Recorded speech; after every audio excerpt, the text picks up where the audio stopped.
மைய நீரோட்டத்தோடு முஸ்லிம்களை இணைக்கிற பணியை, முஸ்லிம்களை பொதுவில் இருந்து விலக்கி வைக்காமல் பொதுவில் கலக்க வைக்கிற பணியை செய்தவர், செய்து கொண்டிருப்பவர் தான் பேராசிரியர் KMK. இந்த விருது எதுக்குன்னா, இந்த விருதை அறிவித்த போது மாண்புமிகு முதலமைச்சர் சொல்லிய அந்த வாக்கியங்கள் கவனிக்கத்தக்கவை. சமய நல்லிணக்கத்திற்கு, சமூகங்களுக்கு இடையிலான ஒற்றுமைக்கு மிகப்பெரிய பங்கை ஆற்றி இருக்கிறார் பேராசிரியர். இதுதான் முக்கியமானது, இதுதான் முக்கியமானது. இன்றைக்கு நாம் பற்றி பிடிக்க வேண்டிய கொள்கை அதுதான், நல்லிணக்கம். நம்மை பற்றி எவ்வளவு குறை மதிப்பீடு செய்யப்பட்டாலும், நம்மை பொதுவில் இருந்து விலக்குவதற்கு எவ்வளவு வேலைகள் நடந்தாலும், நமக்கு எதிரான சதிகள் எல்லா மட்டத்திலும் எவ்வளவு தீவிரமாக பின்னப்பட்டாலும், அந்த சதிகளை முறியடிப்பதற்கு நாம் கையிலேந்த வேண்டிய ஆயுதம் சமூக நல்லிணக்கம், சமயங்களுக்கு இடையிலான ஒற்றுமை. அதற்கு நமக்கு கிடைத்திருக்கிற ஒரு மிகப்பெரிய குறியீடு, ஐகான் தான் பேராசிரியர் KMK. நல்லிணக்கத்தை விதைப்பதற்கு நாம் கடமைப்பட்டிருக்கிறோம். அந்த இடத்தில் எந்த கீறலும் இல்லாமல், எந்த சமூகத்திற்கும் எதிராக எந்த சூழ்நிலையிலும் ஒரு சொல்லை கூட உதிக்காமல் 24 மணி நேரமும் எந்நாளும் சமூக நல்லிணக்க சிந்தனைகளை விதைத்துக் கொண்டே இருக்கிற ஒரு மகத்தான தலைவர் பேராசிரியர். இந்த விருது அவ்வளவு எளிதில் கிடைக்கல, இந்த விருது அவ்வளவு எளிதில் கிடைக்காது. இது ஒரு மெயின் ஸ்ட்ரீமுக்கான விருது. இந்த அவார்டு ஒரு மெயின் ஸ்ட்ரீம் அவார்டு. இது ஒரு முஸ்லிம் என்பதற்காக வழங்கப்படுகிற விருது அல்ல. முஸ்லிம் சமூகத்திற்காக சேவையாற்றினார்னு சொல்லி முஸ்லிம் சான்றோர் பெயரில் விருது கொடுப்பாங்க. இப்ப இலக்கியத்திற்கு பங்களிப்பாற்றிய முஸ்லிம் அறிஞர்களுக்கு உமரு புலவர் பெயரில் விருது கொடுப்பாங்க.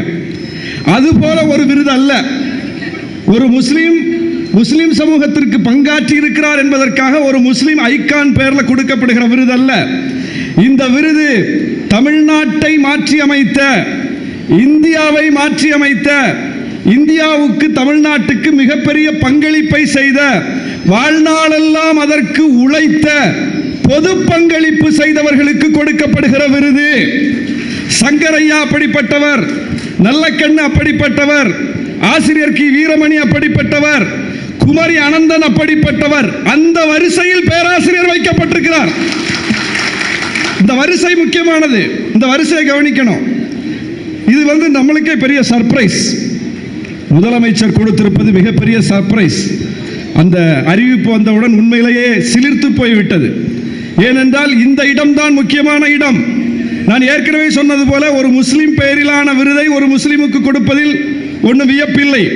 ஆனால் சங்கரையா பெற்ற விருதை, நல்லக்கண்ணு அவர்கள் பெற்ற விருதை, ஆசிரியர் வீரமணி அவர்கள் பெற்ற விருதை, குமரி அனந்தன் அவர்கள் பெற்ற விருதை பேராசிரியர் பெறுகிறார் என்பதுதான் முக்கியமானது.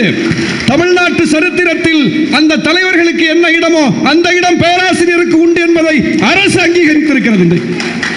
அரசு அங்கீகரித்திருக்கிறது.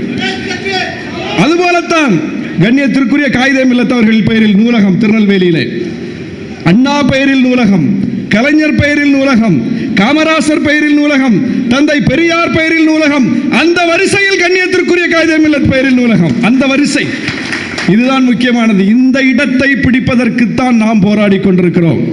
இந்த இடம்தான் முக்கியமானது. அந்த இடத்தை நாம் வாழும் காலத்திலேயே, பேராசிரியர் அவர்கள் வாழும் காலத்திலேயே இந்த சமுதாயம் பெற்றிருக்கிறது என்பது ஒரு மிகப்பெரிய சிறப்பு.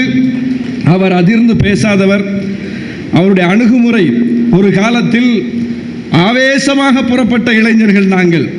இங்கே எங்களுடைய ஆசிரியர் பேராசிரியர் ஜவாஹிர்லால் இருக்கிறார். எங்களை எல்லாம் வழி நடத்தியவர் அவர் தான். என்னை கூட்டிட்டு வந்தவரே அவர் தான். சென்னைக்கு ஆவேசமாக கிளம்பினோம். ஆனால் காலத்தின் ஓட்டத்தில் இன்னைக்கு நாங்கள் ரியலைஸ் பண்றோம் நிறைய விஷயங்களை. பொது சமூகத்தில் எதை எப்படி எடுத்து வைக்கணும், எவ்வளவு நிதானமா எடுத்து வைக்கணும், அரசியல்ல எவ்வளவு பக்குவமா வெளிப்படணும், நிதானமும் பக்குவமும் முதிர்ச்சியான அணுகுமுறையும் அது அரசியல் களத்தில், பொதுவாழ்வு களத்தில் எவ்வளவு அடிப்படையானது என்பதை இன்றைக்கு புரிந்து கொண்டிருக்கிறோம். ஆனால் அதை என்றைக்குமே தன்னுடைய செயல்பாடாக வைத்திருப்பவர் பேராசிரியர் KMK. அதுதான் முக்கியமானது. அதை என்றைக்குமே அதிர்ந்தே பேச மாட்டார். எவ்வளவு ஆவேசமான கருத்துக்கள் வந்தாலும் அவற்றிலிருந்து நிதானமான ஒரு பதில் வரும். இதெல்லாம் அரசியல் களத்தில் பயணிக்க வேண்டியவர்கள் கற்றுக்கொள்ள வேண்டிய பண்பு. உணர்ச்சி வயப்படுதல் என்பது மிக மோசமான ஒரு குணம் என்றுதான் சொல்லணும். உணர்ச்சிக்கு வயப்பட்டுட்டோம்னு அர்த்தம். உணர்ச்சிக்கு வயப்பட்டுட்டோம். எனவே உணர்ச்சி வயப்படுவது என்கிற அந்த குணத்திலிருந்து அறிவு வயப்படுவது என்கிற குணத்திற்கு நம்மை பயிற்றுவிப்பவர் தான் பேராசிரியர் அவர்கள். அறிவு வயப்படுவது, நிதானமா யோசிப்பா, ஏன்பா ஆவேசப்படுற, என்னன்னு நிதானமா யோசி, ஒரு முடிவு கிடைக்கும். அப்படி ஒரு பக்குவத்தை நமக்கு ஊட்டி இருப்பவர் அவர். இன்னும் நீடூழி வாழ்ந்து நமக்கு வழிகாட்ட வேண்டும். இந்த சமுதாயத்தின் மாண்பை பொது சமூகத்தின் மத்தியில் உயர்த்தி இருப்பவர்.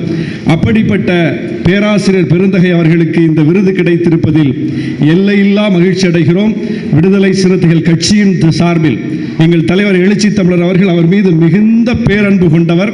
அப்படிப்பட்ட மதிப்பு மரியாதையும் உள்ளவர்.